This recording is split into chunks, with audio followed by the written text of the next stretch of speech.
Hello, I'm Jonathan Sutherland and this is the Scottish Football Podcast. All the news, views and analysis you need on Monday the 27th of October. And have we seen a pivotal moment of the season? Here goes Shankland. It will be a right-footed penalty, which is converted beautifully. And Heart of Midlothian, their fans are dreaming here. League leaders Hearts now 8 points clear at the top of the Premiership after victory over Celtic. Danny Rohl's first game at Ibrox gives Rangers victory over Kilmarnock. Chermiti near to the box, blasts it forward, it's in! Yusuf Chermiti has his first Rangers goal, and it may well send Danny Rohl on his way to a first win. First goal since May 2023 for Yusuf Chermiti. And that's not all that happened at the weekend. Aberdeen's revival came to a crashing halt at Pittodrie. Well, that's a game over and done with from an Aberdeen point of view, and at 87 minutes you can't see Aberdeen coming back from this one. 2-0 Hibs. Hibs cement their hold on third place. The Scottish Football Podcast from BBC Sports Scotland. We are recording this just after doing Sunday night sports scene, so I'm delighted to say I'm joined by Scott Allan and Neil McCann. And Scott, in terms of sheer excitement, is this the best start to a Premiership season you can remember? Yeah, I think if you're not a Celtic or Rangers fan, I think absolutely. I think the Hearts fans of Tony Bloom coming in, I know he made that, some fans might have thought it was a throwaway comment at the start of the season about obviously competing with Old Firm. Boy, are they doing it. And he's a real part of that. I think the Jamestown Analytics has threw up some wonderful signings for Hearts, and Derek McInnes coming in alongside some players that he has that trust in, he's worked with previously. The mix and that connection between fans and players at this moment in time is making for great watching for Hearts fans, and week by week the momentum's growing, belief's growing. Neil, 40 years since a team other than Rangers or Celtic won the Scottish title. How much does Scottish football need this Hearts tilt for the title, if I could be so bold as to call it that? I think everybody outside of the Old Firm would welcome someone else winning a title, but to be honest, there's so long to go. There's an awful lot of football to be played. Jonathan, listening to the manager's comments after the game, Derek McInnes saying about, once you get 2 laps of fixtures and once you've played everybody twice, it has a settled look about it. You can actually gauge where you are in terms of your own squad, what you maybe need to do with that squad to make the tilt. Have the look, you can go all the way, but right now, I must admit, a couple of weeks ago I was thinking, Celtic will be strong, but Celtic have lost a couple of really big players of late. Alistair Johnson back injured again, Carter Vickers looking like maybe 4 or 5 months out for him. They're not firing, there's a bit of disconnect here, unrest between the fans, the board, the team. So suddenly that powerhouse of Celtic, what they've been of late, doesn't look as if it's just quite clicking yet. So the longer they maintain that gap to Celtic, then the stronger they become and the belief grows. Scott, are Hearts favourites for the title now, or is that still with Celtic? They have the chance obviously to strengthen again in January, but then so does everybody, including Hearts. And I've got to ask you as well, what is it do you feel that gives Hearts real substance in terms of a tilt at the title?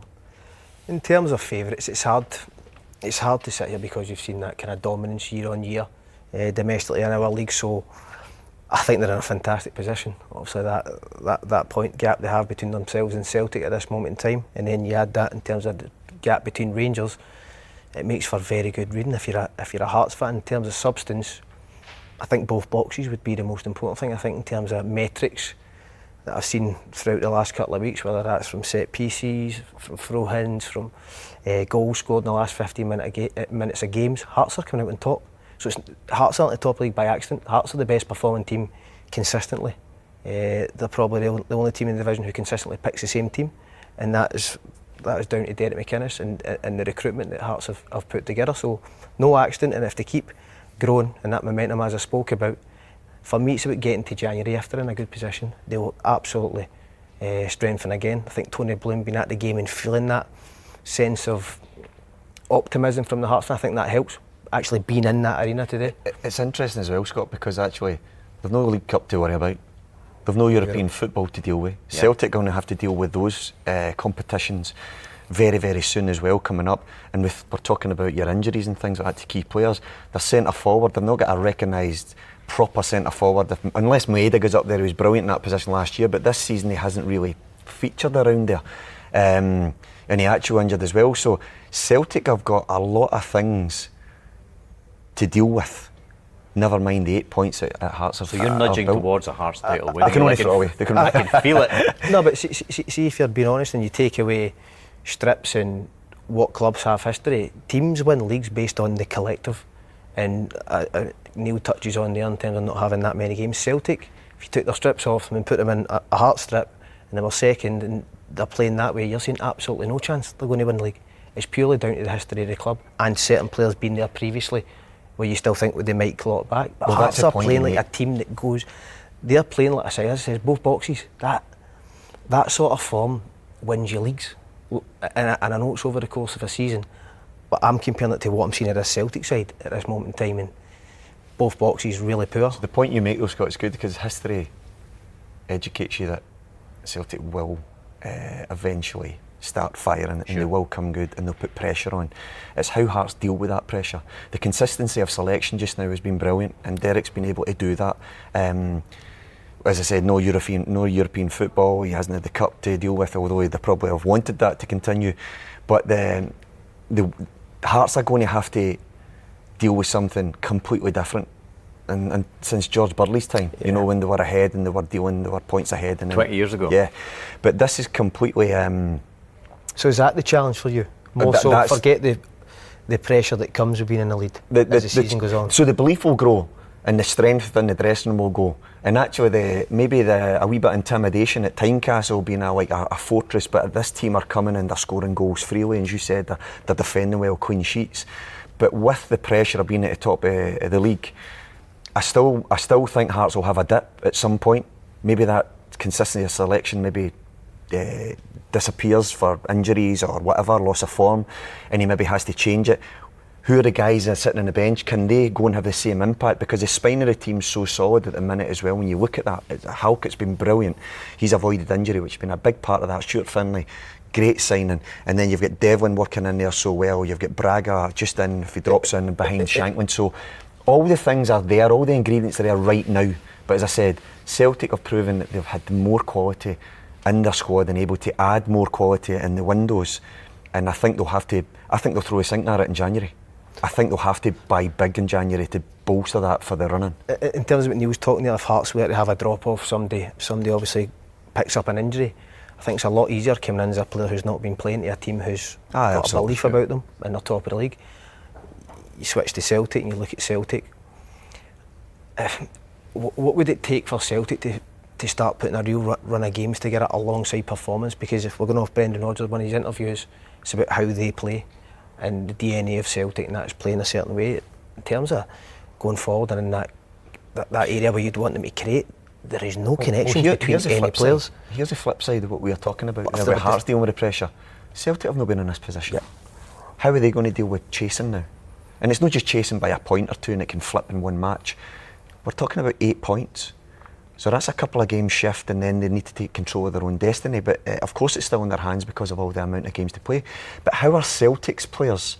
Because up to now, Balikwisha hasn't really fired to neck. He's looked good.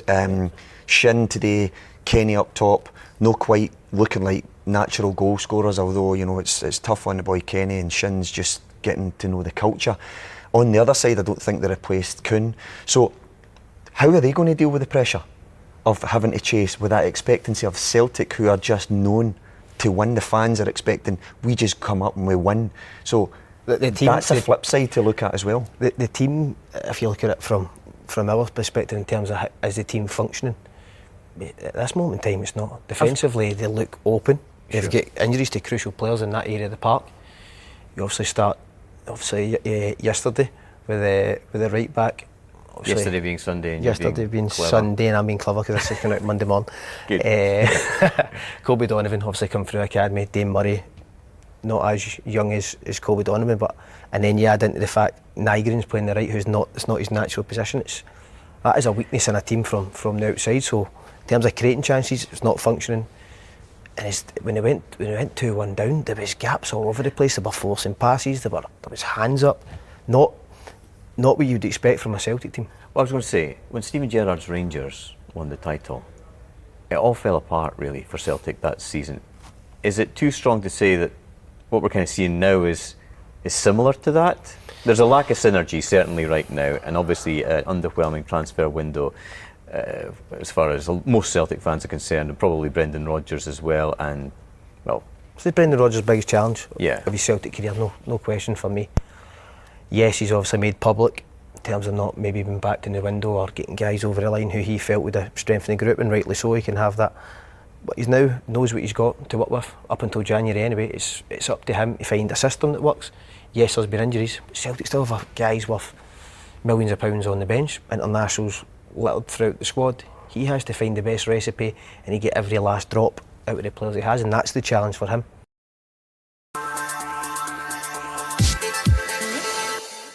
Let's talk about Rangers. And I never got a chance to ask you actually, Neil. This is the first time we've really spoken to you since the whole managerial churn. Obviously your name was mentioned in dispatches about possibly coming in with Kevin Muscat, or minding the shop, I think, for Kevin Muscat until he arrived, and then maybe you'd be assistant to him or something like that. But I don't know why I'm speaking, because I could just ask you. Is there anything in that? All speculation. Look, no one from the club spoke to me about that. Kevin is an ex-teammate of mine. Yeah, we'll have discussions that if he was ever going to maybe look at coming to Rangers, then he asked me if I would have been part of that setup. So I think everybody put two and two together, but there was never a stage where I was contacted by a club to say, right, get your suit looked out again from last season, or you're going back in. And the Pumas were getting polished. Yeah, the Puma Kings were getting broken back out again. But no, of course that would have been brilliant, because I absolutely loved my time. And at Rangers last year, it was great to be part of that club again, to be able to back coach. And I'm sitting next to a guy who I managed a couple of times. Difficult that was, I tell you.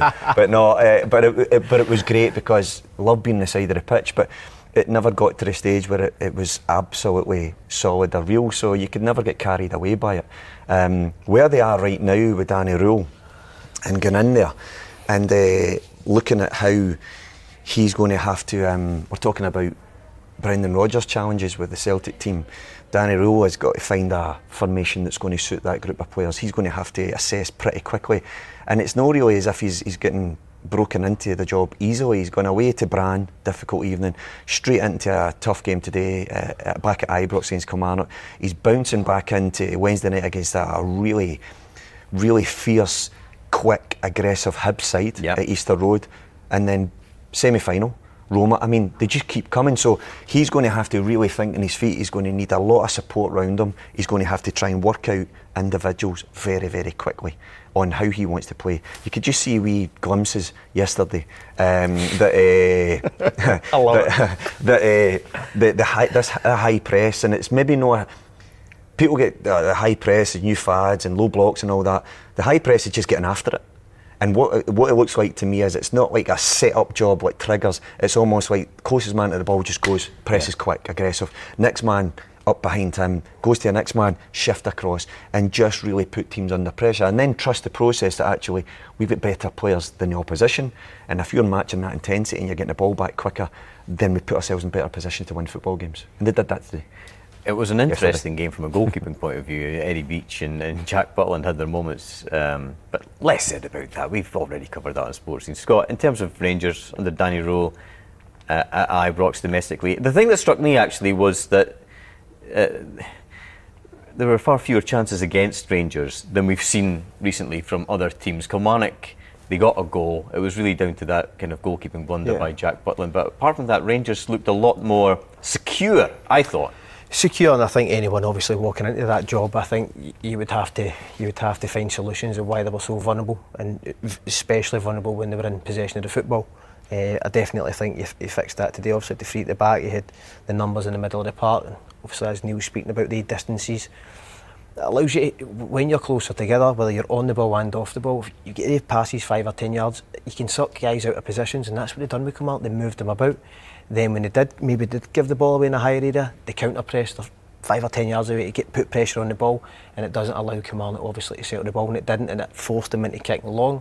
At that time then your three centre backs were high in opposition half, and then it allows you to sustain attacks, and that's what Rangers done today. For me it was just down to probably the first time I've seen them press as a team today rather than ones and twos, everybody on the kind of same wavelength, and that allowed them to have, it was probably the most control they'd had in the game, and without giving up some edge chances. It was interesting because the first half I think they were very much in control of the game, playing that three.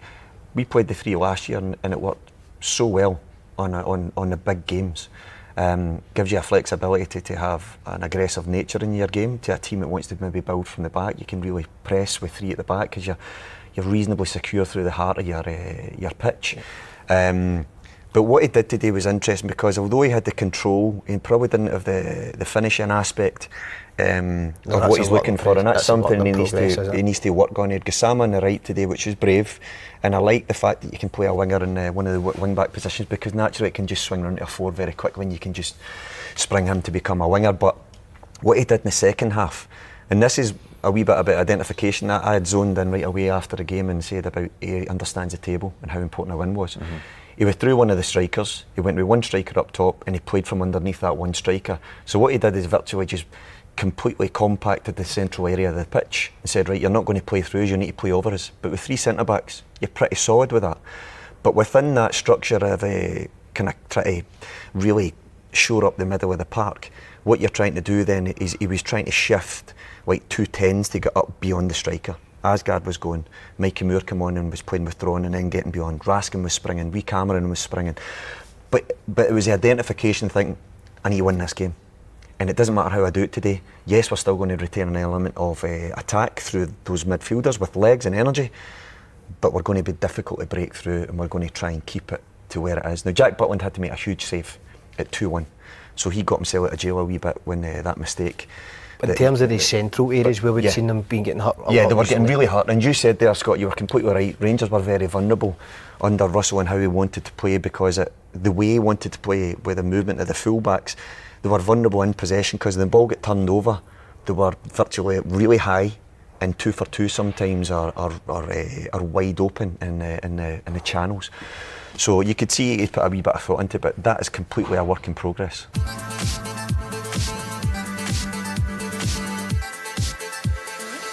Talking about secure situations, this evening, Sunday night, Jimmy Tillene at Aberdeen. There was a kind of strange tone at the end of the match. Obviously, Dave Cormack, the chairman, at Pittodrie for this match against Hibs. Fantastic win in the end for Hibs. They're up to third in the table. But in terms of Aberdeen, we thought we'd see a turnaround in terms of Jimmy Tillene with the 4-0 victory against Dundee, then the 1-0 away victory against St Mirren. Then they got the tanking against AEK Athens midweek, 6-0, could have been a lot more. And then today, huge defensive issues, Scott.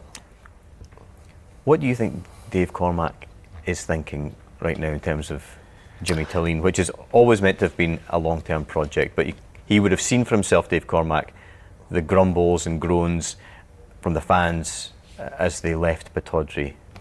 Yeah, listen, I think obviously off the back of the 2 wins he'd put together before the Athens game, I felt there was a bit of positivity. It looked as if the light at the end of the tunnel, considering the previous poor run they had went on. But they came up against Athens on Thursday night and were obliterated. It could have been a lot heavier. There's no doubt watching them today that the confidence just took a knock again. Ultimately, in my opinion, I feel AEK Athens far more advanced team than Aberdeen at this moment in time, and for me I feel that Hibs are a better team collectively. You talk about the defensive, actually not defending as a team today was of a really poor standard, and whether that was guys who were playing in number 10 positions dropping in to help the 2 who were isolated against the Hibs 3, sometimes 4 when one of the strikers dropped in.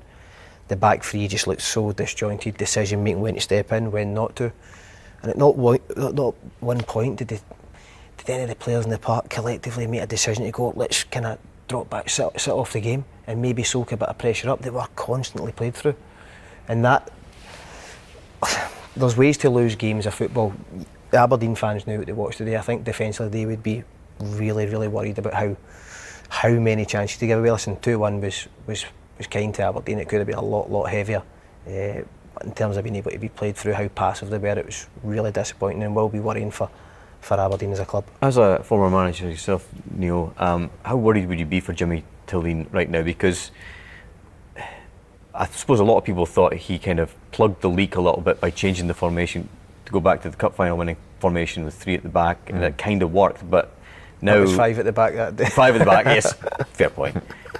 Now it feels like, where does he go from here? Yeah, he'll be in a difficult position. There's no doubt about that. I think the cup win really helped him massively, not only with the fans, but certainly with the guys upstairs that make the big decisions. But he'll be aware of the pressure that is getting applied to him by the results that they're having on the pitch. He has tried to change it. He's not just stuck to a certain way. He did for a long time, but then realised, you've got to try and adjust it. So he is trying to come up with solutions. And today they look really leggy. I think there is a certain element of excuse to say that, when you're getting battered like that during the week, mentally draining for the boys. Sure. Mentally draining, never mind physically. They're pulling you over, and they're just not stopping that team. That's the when you walk off the pitch, You're and just, it's not like you've been beat. You've been absolutely emptied. So then you're having to recover. Very little time then to prepare to go into this game against a team that is all week to prepare virtually and getting ready, and they're built in speed. And David Gray comes right out and he's like somebody that smells blood. He picked a team to pick on the vulnerabilities, and that is going to be, as Aberdeen's just travelled, and they're going to be knackered after that. Not just physically but mentally. Let's get on the front foot early and punish them. But it was a make-up of the 2 central areas. What you mustn't do, when you think your team are maybe vulnerable, you can't give up your heart. You always send them wide. No matter what you do, you should just say, right, get them wide, and the ball's got to come into the box for them to score. So we'll try and deal with it that way. But the 2 in today just got overran. I felt sorry for Stuart Armstrong and Pala Versa. But as you said there, Scott, that's when somebody's got to just say, right, just come in and sit for a wee bit. Shinnie's sitting on the bench, he's not on, he's not got that leadership qualities there. So Jimmy's got a lot of things to fix. It's not going to be easy for him. And I know he'll be feeling pretty bad tonight. But all he can do is just try and make it right on the pitch. I suppose Dave Cormack, he's shown patience in the past in terms of, gave Jim Goodwin as long as he could. And clearly that's his style, I suppose, as a chairman, Scott. Yeah, and I think you've got to appreciate that.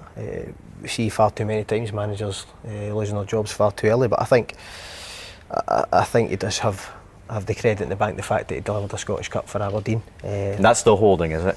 Yeah, I would think so. I think because no one really seen that coming. It just depends how long, if the performances don't improve. Because as I said, I do feel Hibs all round are a better team in all departments in Aberdeen. So even if Aberdeen were playing well, they could have lost that game today.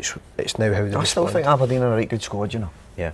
I think just need to get them lifted. They had a wee mini revival with those 2 wins, and all of a sudden it's flattened because of that heavy defeat, and then today they're going in, all the things we spoke about. But I think there's a body of a squad there that you just need to try and get them lifted somehow, find a formula that's going to get them a bit of power within their own dressing room to feel comfortable that they can get results. And once they get 1 or 2 results in a certain way, who knows, they might just catch fire again. I think when you flip that with Hibs are able to bring on Martin Boyle, a guy who always delivers the goods for Hibs in terms of in front of goal. He constantly offers you that. Although is he being usurped by Cleege? But that's what I'm saying. That is the options that David Gray have. Rocky Bashiri, who was in the Hibs team week in, week out, he's obviously fell out of the team at times as well. They've got Grant Hanley came in, who's been excellent. Hibs have got real good depth in their squad. They were in a period where they weren't winning games. They've put now back-to-back wins, and Rangers on Wednesday, they'll feel very confident going into that one. Mouth-watering. A busy week ahead. It is shaping up to be the most fascinating Premiership season I can remember. Scott, Neil, thank you very much indeed. Remember, we're here with new episodes of the Scottish Football Podcast bright and early every day, so make sure you don't miss out. Subscribe on BBC Sounds and have push notifications turned on in your phone. Scottish Football, the gift that keeps on giving. Thanks for listening. For everything you need to know about your team this season, download the BBC Sport app. All the latest news, goal updates, stats and scores, and insight and analysis. Just select your club to get the biggest stories and best content at your fingertips. What a result. Download the BBC Sport app for everything you need to know about your team this season.